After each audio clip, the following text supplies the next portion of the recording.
Okay, we seem to be recording. Let's go ahead and get started. So I've been a little surprised that there's not quite as much slack as I expected, given that we're not doing the midterm.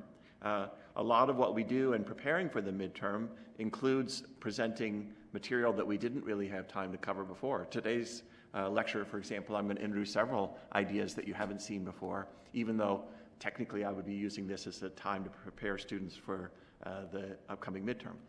And as I've said, I think it's important for you to be trying to do the same thing that the students do during the regular quarter anyway. These are things that are going to be important as you go forward, and kind of taking the time to reflect and practice a little bit before we move forward would be a helpful thing to do. So I put up something new under the midterm resources. So I just wanted to mention that I've put a second sample midterm along with its key. So I've kind of recommended that when you're done with homework 5 and you've had some time to do the reflecting and looking at questions and looking at sample problems, etc., that it would be a good idea, maybe like next weekend or something, try giving yourself 75 minutes to try doing this sample midterm. Because I think it would be a helpful way for you to be solidifying and reviewing what we've done. So I've given you an extra one to work with so that you can be studying the other ones as a way to get ready. And of course, get homework 5 done first, because that's more important. That one has that deadline tomorrow. I did mention last time, I wanted to repeat it, that Wednesday is an optional lecture. So that's where the slack comes in. You know, we kind of get an extra lecture. So I'm going to be talking about something called functional programming. It's a different style of programming. It's a very powerful style of programming that has some very interesting properties to it.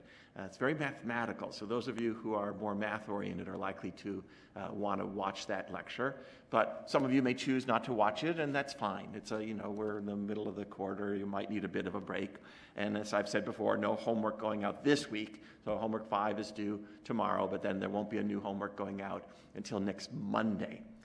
Friday's lecture is not optional. Friday and Monday I'll be presenting material that'll be used in the upcoming homework assignment.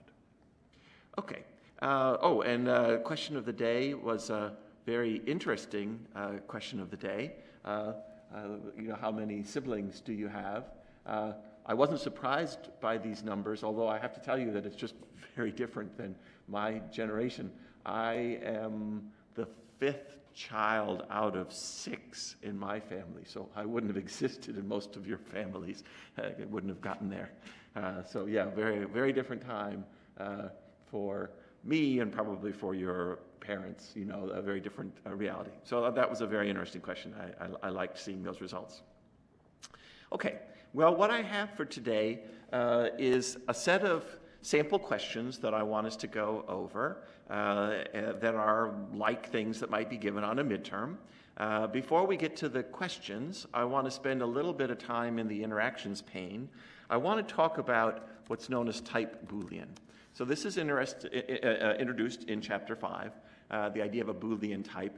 It starts with a lowercase letter, the same as int and double, so that we know that it's a primitive type. It's one of these simple types in Java. The primitive types all begin with a lowercase letter, so int and double are used for storing numbers. Boolean is used to store logical information, true, false information. And I've seen a lot of novices struggle with using Booleans well. You're much more familiar with manipulating numbers than you are with manipulating true and false. But let me just mention some things about this. I'm sure that it's not a surprise to you that you can do something like setting up an x that's 3 and setting up a y, which is x plus 1. That those are things that we're just used to doing. From all the way back to Chapter 2, you can introduce a variable x of type int that you set to a constant, an integer constant like 3. You can introduce an integer variable y, which is use an expression to have a variation on x. Well, it may seem odd, but Java thinks of it as being pretty much the same thing when you say that I want to have a Boolean variable test1 that I'm going to set to a constant value. Same way that I set x to be a constant int value of 3, I can set test1, it's just a made-up name, to a Boolean constant. Well, there are 2 Boolean constants, true and false. notice how JGraphs put it in purple because it recognizes that as a Java keyword. And you can see it up here, that test1 is a variable that has the value true. It's a Boolean variable. And I could similarly set up a variable test2, just like my y here. Y was a variation of x. Well, test2 could be a variation of test1. There's an operator known as negation. So I can say that I want not test1, the negation of test1, and that sets test2 to be false. So the opposite of whatever test1 is set to be that we set before. So those are a couple of simple examples of things you could do. We're also used to doing things like x plus y or x times y. We know that we can do numerical computations involving a couple of variables like x and y. Well, there are some Boolean computations that we can do. We've seen this a little bit. It's introduced more formally in Chapter 5, that you can say things like test1 or test2. So the two vertical bar characters right next to each other are known as logical OR. And the way that logical OR works is that if this one evaluates to true or if this one evaluates to true, then the overall expression evaluates to true. Or if both of them evaluate to true. So basically, OR is pretty forgiving. You just have to have a true in there somewhere, and that's going to evaluate to true. There's kind of its partner, which is the AND, logical AND. If we did the AND of, not test2 and test2, but test1 and test2, if we did an AND instead of an OR, AND requires that they both be true. So the chapter has little truth tables. There's the slides for today, too, have little truth tables that show you the 4 different combinations of trues and falses. And is true in only one of those 4 cases, when both test1 and test2 are true. And here, one of them was true and one of them was false. Or has kind of the opposite situation where it's true in 3 out of 4 of the cases. It's only false in the case where test1 and test2 are both false. I wanted to point out that the cheat sheet can be an interesting resource because the cheat sheet kind of collects together a lot of things we've seen this quarter. Again, we've said that what we want you to be doing to have a similar experience to the students who normally take 142 is to be reflecting on what you've learned this quarter. Well, this is kind of a page of things that we expect you to have mastered and be able to show us on an exam. And you'll see that at the bottom of this, that there are the relational operators, less than or equal to, greater than or equal to, equals, and not equals. Those are what we call the relational operators, introduced in Chapter 4. And these are the logical operators, which I've just discussed here. Negation, or, and. So there's lots of stuff on this cheat sheet. It's a nice little summary of the things that we would want you to reflect on and make sure that you've thought about, you know about. You don't even have to memorize everything that's on this page, but you should be familiar with it all. Okay. There's some other stuff you could say about this. So here I used variables of type Boolean, but there's no reason that I couldn't have done something like 3 less than 12 and 7 not equal to 3 plus 4.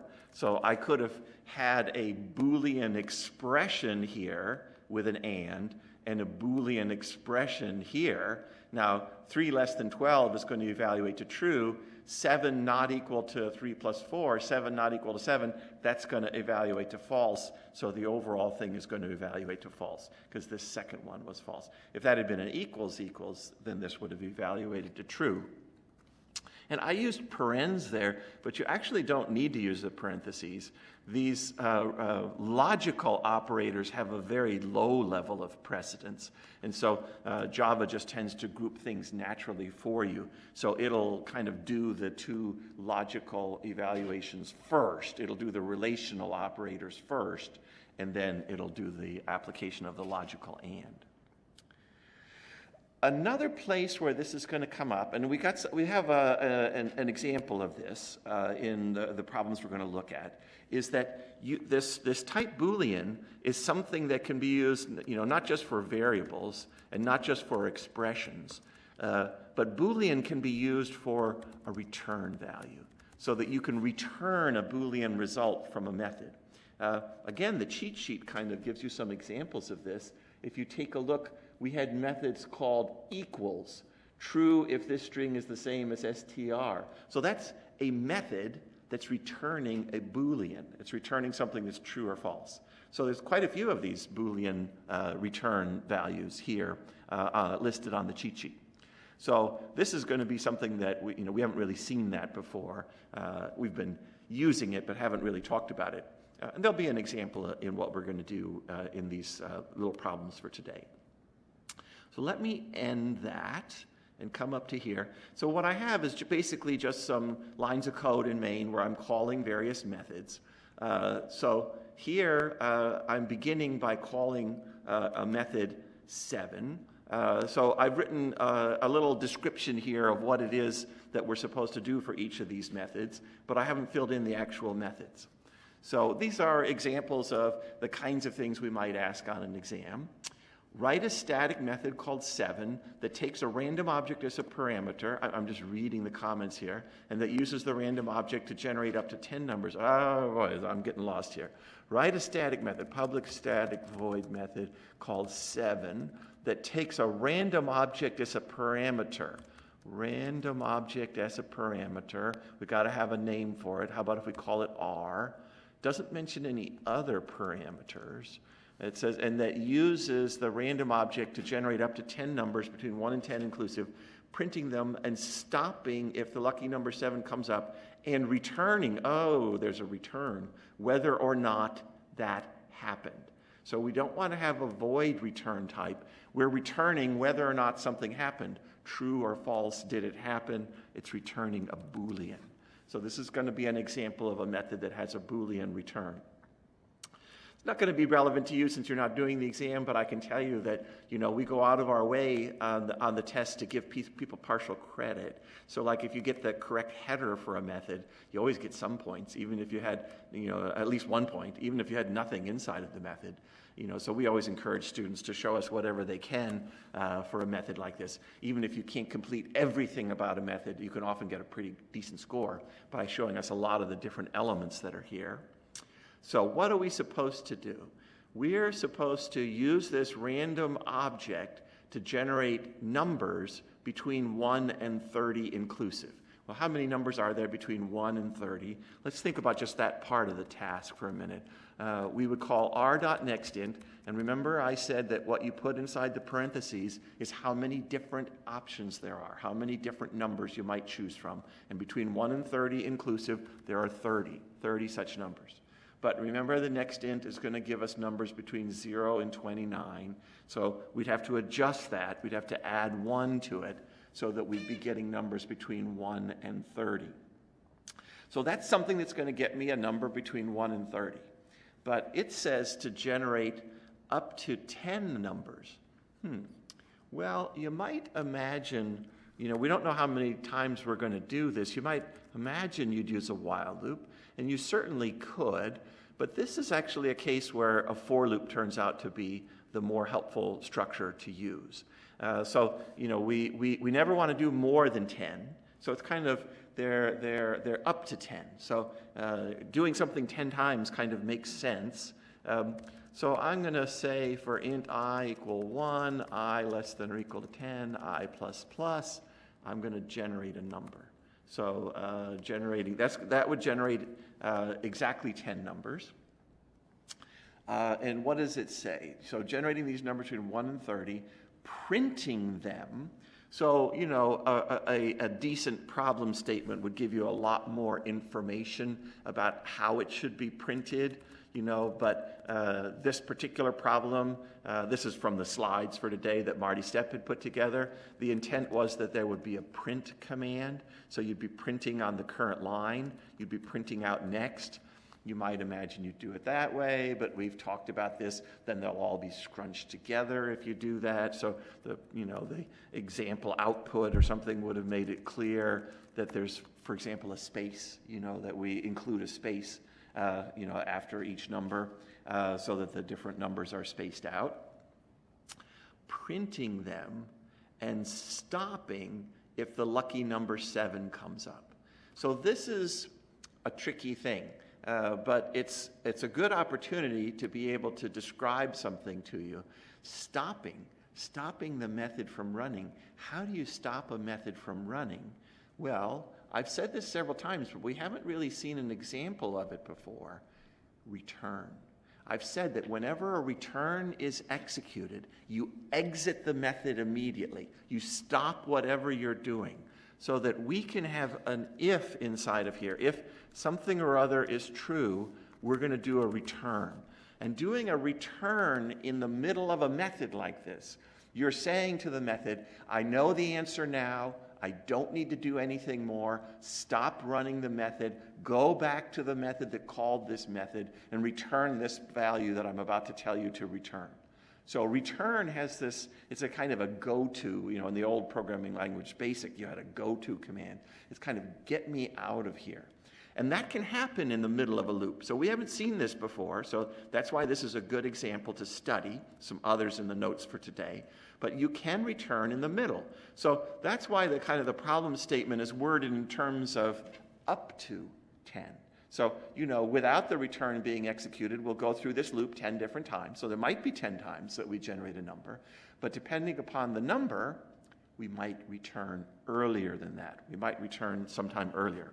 And when would we do that? If the magic number 7 comes up. So I'm going to say if next is equal to 7. So I will have generated the 7, I will have printed it, and then if I see an actual 7, I'm going to return.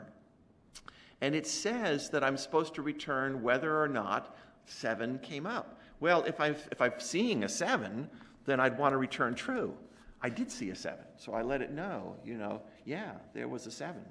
So that would be kind of the right value to return in that case. I've seen the lucky number 7, so let me return a true. And as I said, this is going to potentially stop the for loop from running.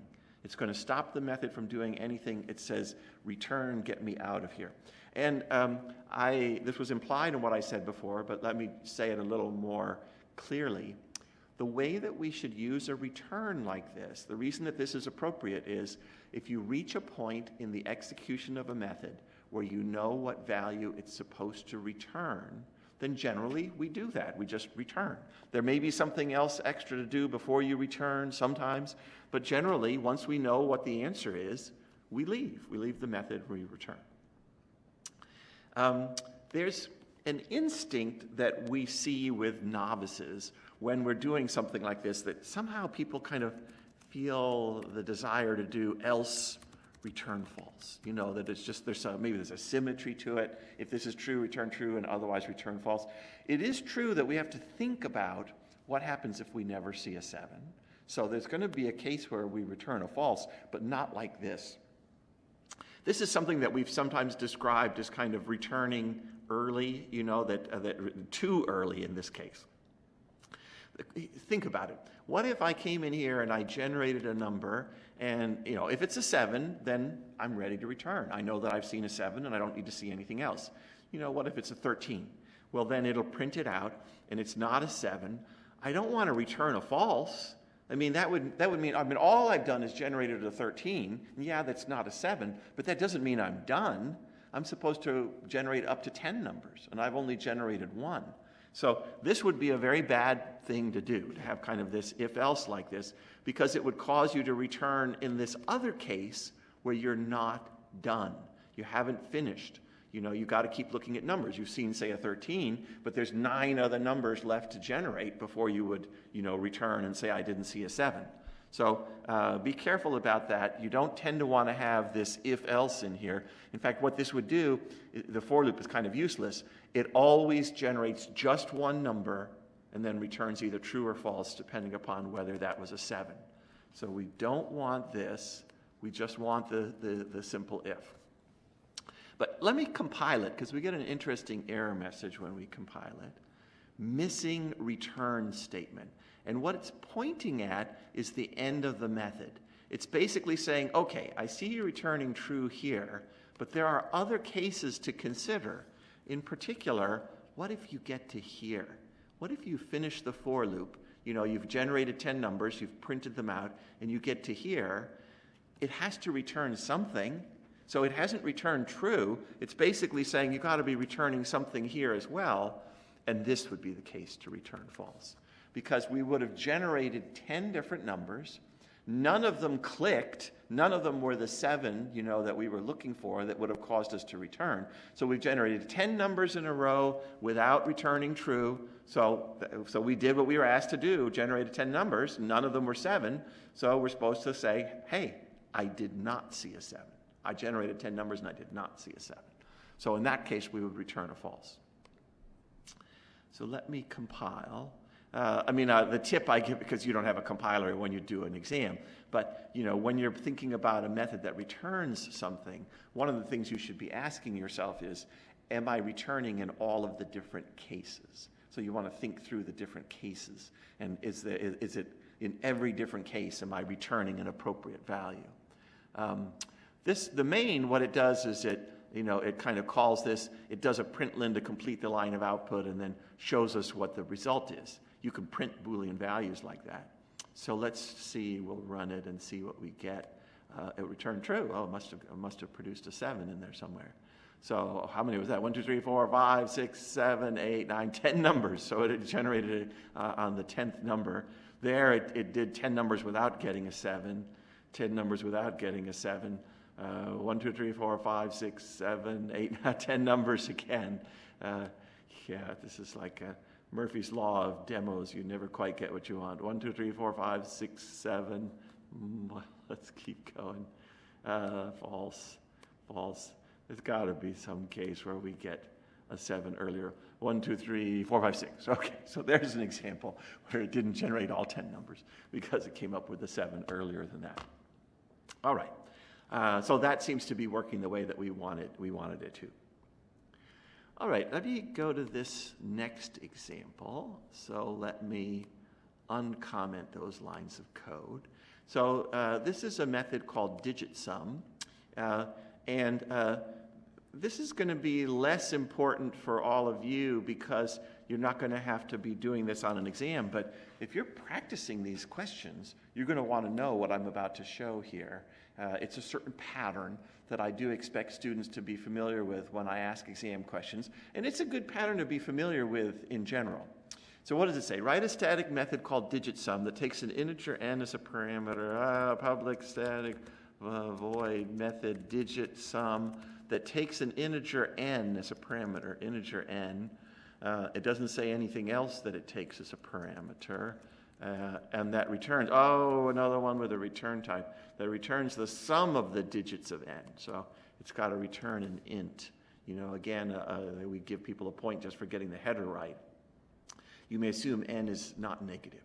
So what are we supposed to do? What you're supposed to be thinking about here is, how do you add up the individual digits? 9 plus 3 plus 5. 9 and 3 is 12, and 5, I think, is 17. So they add up to 17. So you have to think about, how do I add up those different digits? And I think one of the things that makes this problem hard is kind of, if you conceive of it in that way, and you begin by saying, how do I get a 9? 9 is hard to get out of this number. Do you need powers of 10? Is there, math.pow is on the cheat sheet. It does exponentiation. Is there something like that? Well, what I'd want you to remember is something I've said several times. Stuart loves mod. That mod gives us an interesting answer here. If you're just trying to add these numbers up, it doesn't matter whether you add in the 9 first or whether you add in the 5 first. So you can kind of add them in reverse order. From the rightmost digit, you can kind of do 5 plus 3 plus 9 instead of the other way. So then the question becomes, is it easy to get the 5? And I've talked about this several times. I've kind of said, well, think about if you were dividing by 10. So when you divide a number by 10 in normal math, it shifts the decimal point over. But so then what does that get you when you do integer division? If you do n divided by 10, that's going to get you the 93. That what you kind of ignores what comes after the decimal point. And if you had an n and you did the mod by 10, that gets you the leftover, which is the 5. So dividing by 10 and modding by 10 gets you the components, the leading digits and the final digit. And that's enough to be able to solve this problem. So what do? Digit sum. Okay. So we know that it's a cumulative sum. So there's going to be some kind of int sum starts at 0. There's going to be a while loop or a for loop that has something inside of it. And inside of here, we're going to say sum equals sum plus something. And then afterwards, we're supposed to use the sum. In this case, we would be returning it. So we know that that's kind of the basic outline. That's the cumulative sum outline that we would do. And if we want to use this idea with the mod, so I could say int digit is n mod 10. So I could use the mod operator to get the final digit. And then I'd have to reset n itself to n over 10. So I chop off that final digit, by setting n to be n divided by 10. And I want to be adding up the digits, add digit into the sum. So that kind of becomes the body of my loop, is that I pick off a final digit and then shift the number over by 1. Pick off a final digit and shift it over by 1. So for a number like 935, the first time through the loop, I'll pick off a 5 and be left with 93. Then when I come back around with a 93, I pick off the 3 and I'm left with a 9. Then what's going to happen? I'm going to come back around the loop and I pick off a 9, and then what happens when I divide by 10? In that case, I'm left with a 0. So what's going to happen is that eventually I'm going to get down to having a 0. So this turns out to be something that's nicely written as a while loop. While n is greater than 0, there's still digits left to work with. So while n is greater than 0, there's some digit left that I need to account for, and so I use the mod and the divided by to get it. And I don't have to worry about negatives, it says so. So let's try compiling, and we'll try running this version of the program. And it gave us a sum of 17, which is kind of what we were looking for. We could do some more testing, but I'm pretty sure we did that right. Okay, this lecture is going a little faster than it normally does, but that's not bad because there's a good amount of material and I often don't finish it. So let's see. Let me uncomment these lines of code here. So this is a new method called roll7 that I want to execute. You can probably see from the call there, you're getting some information about it. But let's go down here and read the description of roll7. This one is a meatier question. I mean, it's got more to it. This is a better example of what a 15-point question would be like on the exam. The kind of 15-point questions I've been using recently are questions that have a lot of little details to get just right. And this one has quite a few little details to get just right. So that's a nice question for an exam because not everybody gets all the details right. Some people get some right, some people get others, wrong. And then again, I'd always be telling people, show us what you can show us because there'll be partial credit. Write a static method called roll7, public static void roll7. That simulates the rolling of 2 dice until their sum is equal to 7. The method should print, blah, blah, blah. You must exactly reproduce, blah, blah, blah. Did you see the word return in there anywhere? That returns? I didn't see it saying anything about returning. So actually void is the right thing to use this time. Did you see the word parameter in there? I didn't see the word parameter. So this is a method very simple method like chapter 1, where there's no parameter and there's no return. So this one doesn't have those details associated with it. And the problem statement would always be clear, kind of. And actually, you can tell it also just by, that's what I was saying, is that by looking at the call, you can see that it's not being passed anything as a parameter, and there's nothing being returned that I'm trying to capture in some way. So that would have been kind of a hint that the method header is simple, like this. Okay, so what does it say? Write a static method called roll7 that simulates the rolling of 2 dice in their sum until their sum is equal to 7. The method should print each roll and its sum and show a count of how many rolls it took to get to 7. And it shows some examples, like if you rolled a 3 and a 5, you'd show the person that they did that and it added up to an 8, a 2 and a 1, which added up to 3. Keep going until we got a 3 and a 4, which added up to 7, and then we stopped, because it added up to a 7. Well, so there's going to be some kind of a for loop or a while loop. We'll figure out which one later, because we're going to do things more than once. Actually, let's just talk about that now. You know it can't be a for loop, because you don't know how many times it's going to happen. You know, it's like rolling dice. You might roll 7 immediately, or it might take 30 times, you know, before you roll the 7. Unlikely that it'll take 30 times, but it could. You know it's going to be a while loop. You know it's an indefinite. You don't know how many times this is going to happen. It's not like the case with the lucky 7, where we knew that we would never generate more than 10 numbers. Here, you know, it could go on, you know, a really long time. So some kind of a while loop. And what does it say? You know, so when I first gave this question on an exam, students were really thrown by it. And I think part of it is that they were used to us using the random object to generate just one number.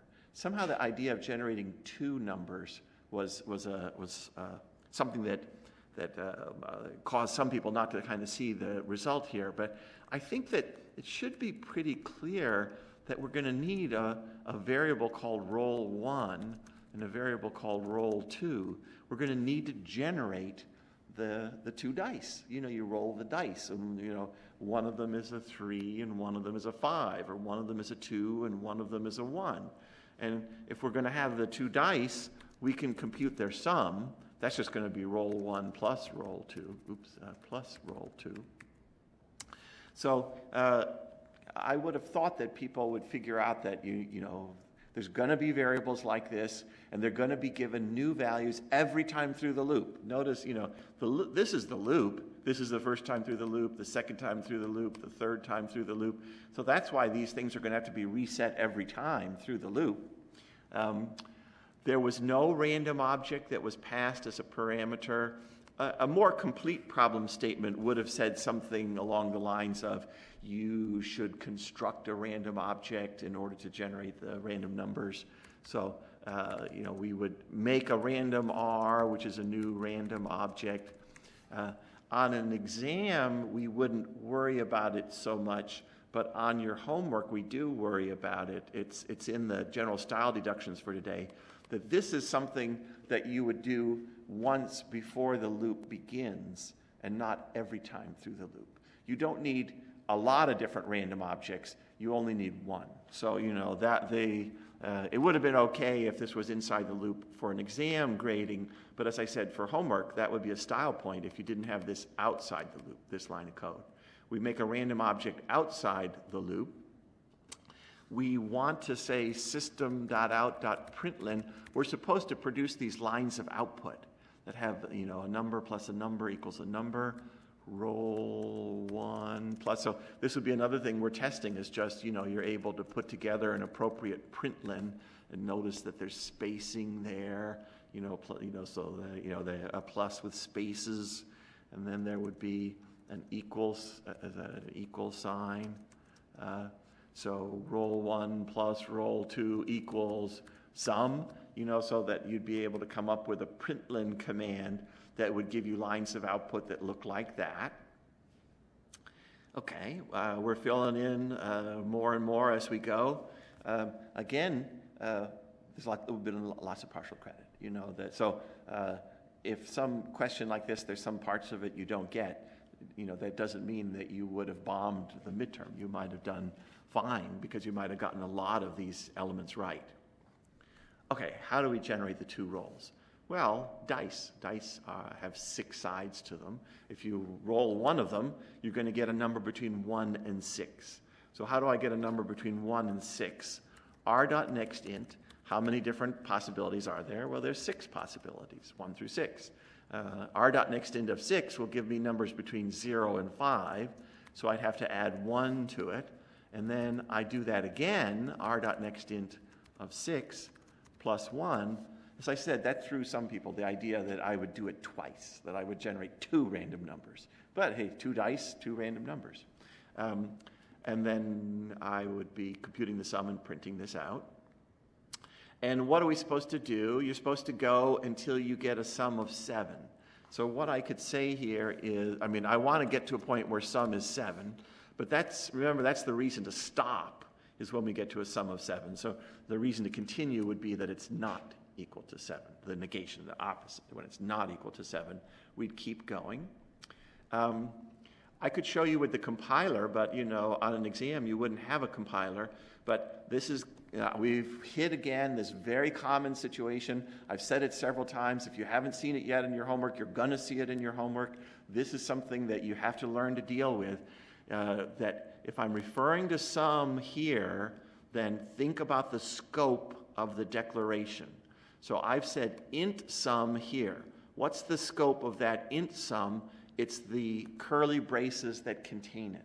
So this int sum that I've declared right here is visible in the body of the while loop, but not outside of the while loop. So in particular, I'd see an error message. It would say it can't find sum here. Sum has to be declared outside. Int sum has to be declared outside, not inside the loop. That needs to be in the outer scope, not in the inner scope. That would have been, people who get that wrong would have lost, a point or two on the exam, a little something, but not a huge amount. If you're going to have this outside, then there's also the issue that for the while loop, we need to know what this initial value of sum is. I don't remember whether I mentioned this before, but chapter 5 has a variation of the while loop known as the do while that is useful in exactly a situation like this. Any of you who are interested, you can read about the do while. You can use a do while because it's in chapter 5. I kind of think that if you're a beginner, I don't think it's worth your while to have to learn this other way of doing things. But if you're interested or if you already know about it, you could do that. A do while would solve this problem. But for those of us who don't know the do while, we would want to set this to some kind of a value that would prime the loop, that would guarantee that we get inside the loop. 7 would be the disastrous value because that would mean we never got into the loop. So how about something like a sum of -1? All right, let's do a sum of 0. That looks jarring enough, I think. And in a program code, I would put a comment. So while the sum isn't 0, we'll do this. Now, there's one other thing that it says here, which is, and show a count of how many rolls it took to get to 7. So this is, I'd want you to be showing me that you know how to introduce a counter that you'd set to 0, and count plus plus. You'd increment it every time you're generating a new roll, and then we'd be able to say system.out.println. What did that println look like? Sum of 7 after count rolls. So, it's also testing your ability to make a println like that would appear after the while loop. So we do that once after the while loop is over. Let's try compiling. Let's try running this version. 24 rolls. Wow, that took a long time.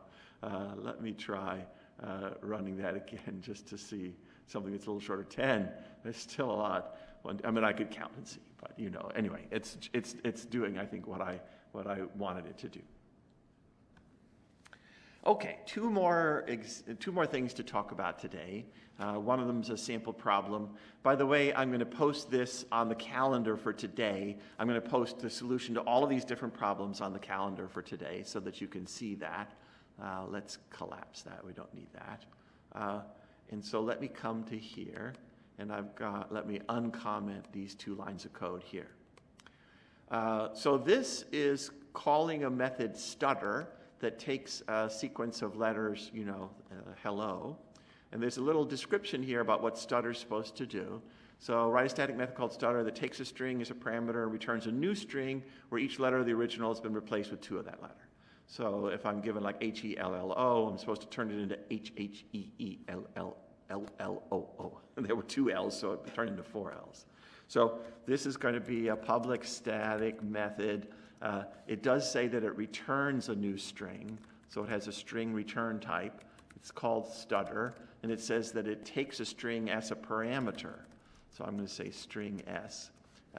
And it returns a new string, so you kind of know that you're going to do something like this. String result equals something, and then you're going to return the result. You're going to introduce a new string. You're going to build up some kind of a new string that you return at the end. So we know we want at least that. Again, partial credit when people that we would normally give on a problem like this when you can show us some elements of what you're doing here. So this problem involves pulling a string apart character by character. And one of the things I tell my students is I would not ask you to do that except on the 9-point question. So you'll only see these kinds of string processing problems on the 9-point question. Later, if you keep going, particularly in 143, there's some problems where you might pull strings apart and do various things with them. Here, it would just be on the 9-point, and similarly, I think, anyway, when I get to the final, I'll tell you what's going on, what's true on the final. But in any event, there's string methods that are mentioned here. We can find out the length of a string, for example, and there's this method here that lets me get a character of a string, returns the character at the index I. So there is a type, char. Some people pronounce that char, and I guess that's fine, and so they call this char at. I prefer care and care at. It's one of those things, I'll bet if we did a question of the day or whatever, we'd find it's pretty evenly split. If you did it among Java programmers, I think you'd find that, some people say care, some people say char, I say care. But that allows us to set up a for loop that goes through all the different characters of a string. We know how many characters there are, and we know that there's an indexing scheme that indexes them starting at 0. We can go less than the length of the string, and I++, and inside of here, we can get an individual character. I'm going to call it ch. It's not an unusual name for a char variable, like int n, ch for a char. Char ch is s.char at I. So what I've shown you here is a loop that would be a generic kind of loop for processing the characters of a string. This would be something that, as I said, that might appear on question 9 of the midterm. It wouldn't appear on the other questions. So this is something that's considered somewhat advanced at this point, not something that I would expect everybody to know how to do. But let's talk about how to do it anyway. It may sound odd, but we want to concatenate a bunch of characters. We want to build up a bunch of characters to make a bigger string, adding them into a string. So this is the cumulative sum, of a string. This is kind of the string equivalent of a numerical cumulative sum. So we're going to do something like this. Result equals result plus something. We're going to add something to the old version of result. And if we just added ch, we'd be adding in that character.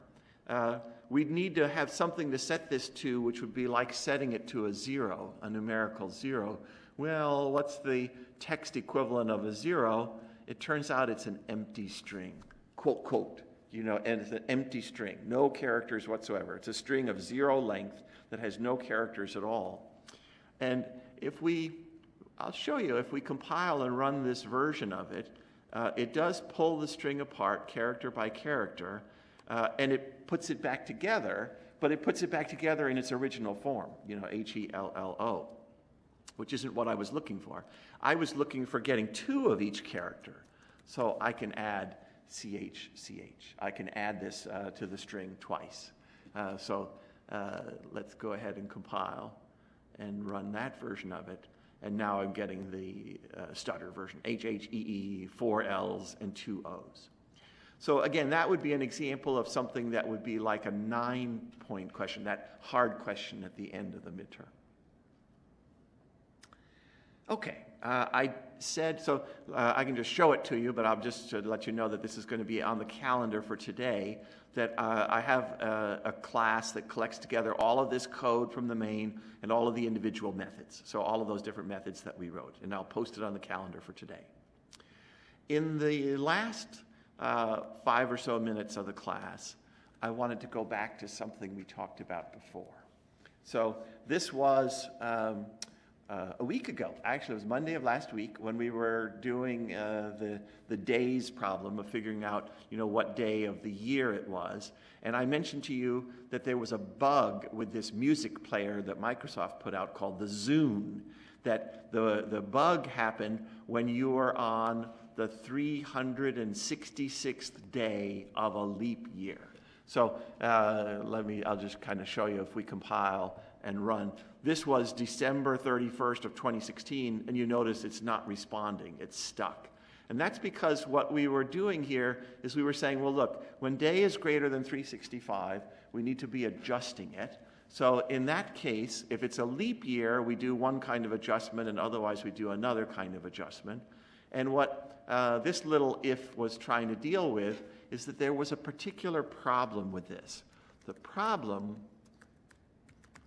is what happens on the 366th day of a leap year. What happens, and that's what this day is. This was December 31st, 2016. Since 2016 was a leap year, there were 366 days. So what's happening is it's saying the day, it is 366 at that point. You know, it's dealt with all the other years. So that's bigger than 365, so it goes into the loop. And it says, is it a leap year? Yes. And then it hit this if that we put in here that said that only when day is greater than 366. We were trying to stop it from moving this into the next year. Because remember what it did, for that December 31st. Without this if, it turned this into day 0 of the next year, which is not what we want. So, anyway, I just had someone wandering through the room. But in any event, so this if that we put here was causing us to go into an infinite loop. Is day greater than 365? Yes. Is it a leap year? Yes. Is day greater than 366? No, because we're at day 366. So is this true? Yes. Is this true? Yes. Is this true? No. Yes, yes, no. Yes, yes, no. Yes, yes, no. Yes, yes, no.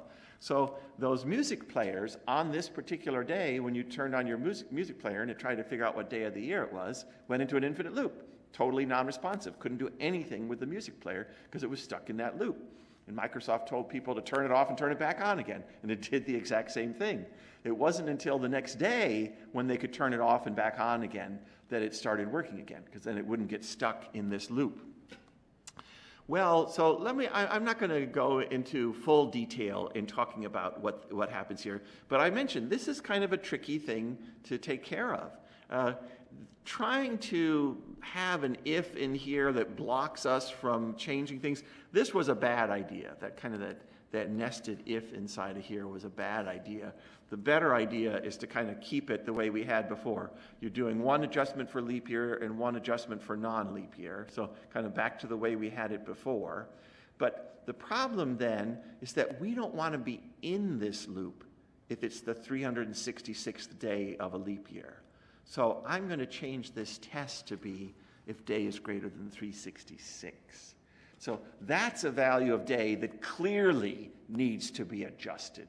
Any value of day that's greater than 366 would need to account for another year's worth of days. So that kind of means that we're not going to enter the loop for this loop for the 366th day of a leap year. So if we can end and I can actually show you that if we compile and run this version of it. Now it's telling us that it's day 366 of 2016, which is good. That's doing the right thing. The problem comes when we do something like this, when we do day is 18262. That was December 31st of a non-leap year. That if we do that one, what it's going to end, it's actually not the day 365, it's one day beyond that. So one day beyond that, which should be January 1st of the next year, and it instead says that that's day 366 of 2019. There was no day 366 of 2019. 2019 was not a leap year. That should be January 1st of 2020. So this is a case where we would want to enter. So now we have a new problem, and the new problem is that we do want to enter, on the 366th day of a non-leap year. So we would want to enter if it's the 366th day of a non-leap year. And that's a very special case. So I'm going to say, or 366th day of non-leap year. That's kind of the way to solve this problem, is to have a very specific test for that very special case, the 366th day of a non-leap year. I'm going to post a solution to it on the calendar for today. And in that solution, I introduced an is-leap method that tells you whether something's a leap year. So that's another example of a Boolean method. And here, I think you can kind of see that is a little easier to read. Day 366 of a non-leap year. You know, if something is the 366th day and it's not a leap year, that would be the reason to go in here. And I also factored out the year plus plus. That was something that we were doing year plus plus in each of those two branches of the if. So I factored that out as well. So I'll post that for the calendar for today. Wednesday's an optional lecture. Friday is not. So I'll see you by Friday, if not before. Thanks.